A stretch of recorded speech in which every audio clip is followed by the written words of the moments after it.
السلام عليكم. أكلة الشباب في الغربة. طبعا احنا هنعمل النهاردة صينية بطاطس ني في ني، وإن شاء الله تعجبكم يا رب. معانا طبعا بطاطس، ومعانا طماطم، ومعانا بصل. وطبعا معانا الفراخ اللي هنعمل بيها البطاطس. وهنقشر بقى البطاطس كده زي ما انتم شايفين. وبعد طبعا هنقشر البطاطس، هنقطعها ونغسلها من النشا. وهنقطع برضو معانا البصل، هنقطع البصل كده ايه بعد ما نقشره وننضفه، هنقطعه دواير، بس هنقطع كتير طبعا عشان هنفرده في الأرضية. هنرص البصل في أرضية الصينية. وبعد آخر حاجة هنقطعها هي الطماطم برضو هنقطعها شرايح رقيقة قوي كده، دواير برضو. احنا هنقطع كل دواير، مش هنخلط كله مع بعض، وهنعملها طبقات. آه، ونحاول نخلي الطماطم كده رفيعة تمام، عشان نقدر نرصها كلها ايه على الوش، عشان الطماطم هنا غالية. طبعا احنا رصينا البصل في الأرضية زي ما انتم شايفين، وبعدين رصينا فوق منه البطاطس. هنكمل بقى رص البطاطس، نحاول نخليها كلها ايه طبقة واحدة تمام. احنا طبعا بنرص كله من غير ما نحط اي توابل لسه، ولا ملح ولا حاجة، كله هنحطه على الوش وكده طبعا كده بعد ما بفعل رصينا البخار لما البطاطس نغطيه هنحط اخر طبقة اللي هي هينزل كله الطماطم. ايه على باقي اخر الخلطة طبقة من تحت اللي كده، هي وتتبل وتبقى زي الفل. الطماطم. طبعا احنا وطبعا ما تبلناش اي هنرص حاجة الطماطم خالص. على الوش، هنرص الطماطم على هنحط الوش كده عشان التوابل خاطر ايه على تنزل بقى الوش.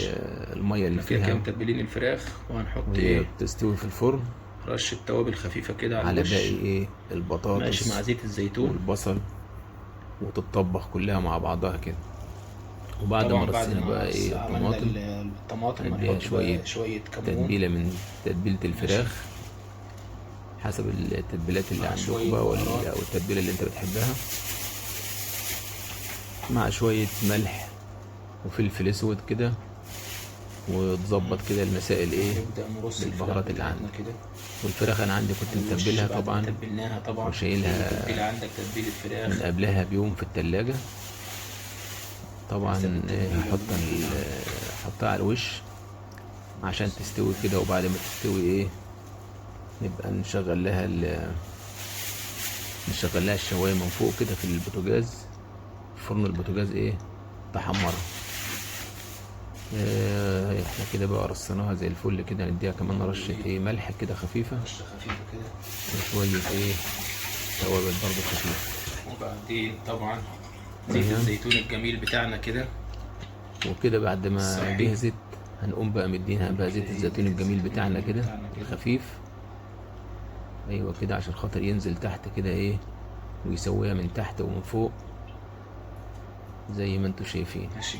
عايز تحط بقى وهنبدأ زيت نغلفها. عادي، عايز تحط زبدة بلدي، وطبعا هنحط رشة ملح تمام خفيفة التمام. كده. وبرضه رشة ملح خفيفة كده، يعني السيلفر كده. الناس اللي معايا بيحبوا الملح يعني. ونكون مسخنين طبعا الفرن وكده بتاعنا هنغلفها بقى قبل منها. بالسيلفر، ورق الألمونيوم. ويا معلم هنقوم مدخلينها بقى الفرن، هنقوم مدخلينها الفرن كده ايه، ونظبط الفرن فوق ندخلها طبعا وتحت، بقى الفرن على ونسيبها كده مدة ايه على حرارة كده نص ساعة. اللي هي حوالي نحطها في الرف 250 اللي في الوسط كده. عشان تستوي كده براحتها كده ايه، وتظبط الكلام. ماشي. وهنبقى ظابطين الفرن فوق وتحت. تمام. تمام. هنقفل عليها بقى ايه، وطبعا زي ما كده انتم شايفين استوت كده ما بقت شاء ما الله. شاء الله حاجة زي بعد ما الفل. اديناها وش بسم طلعت، الله ما شاء الله. بس هي بقى لسه فيها سنة نعمل مية، فانا بقى ايه حطيتها على البوتاجاز كده ايه تتسبك كده مع بعضها زي ما قبل انتم ما نعمل شايفين ايه كده. الرز. بسم الله وكده ما بص شاء ما شاء الله الله كده كده الفراخ استوت استوت، وهي كلها استوت طبعا من وبقت فوق ومن زي تحت، الفل. بس انا حبيت اوريكم. وبالهنا والشفا، والسلام عليكم.